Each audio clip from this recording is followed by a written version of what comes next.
farmers with the principles of natural farming. NRL ಮಡಿಯಲ್ಲಿ ನಾನು ಕೃಷಿ ಸಖಿಯಾಗಿ ಕೆಲಸ ಮಾಡ್ತಾ ಇದ್ದೀನಿ.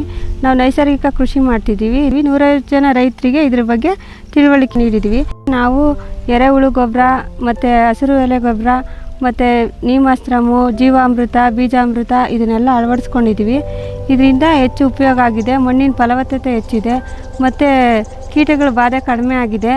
ಇನ್ನು ಶೂನ್ಯ ಬಂಡವಾಳದಿಂದ ಅಧಿಕ ಲಾಭವನ್ನು ಪಡಿತಾ ಇದ್ದಾರೆ ಮತ್ತು ಇದರಿಂದ ಆರೋಗ್ಯ ಕೂಡ ಉತ್ತಮವಾಗಿದೆ. ನಾವು ಇದನ್ನು ಮುಂದೆನೂ ಮಾಡ್ಕೊಂಡು ಹೋಗ್ತೀವಿ. The natural farming approach involves preserving fertile topsoil without plowing, utilizing rainwater through trench construction. Agricultural waste in the form of mulching, compost, earthworms, and green manures can be harnessed with zero investment.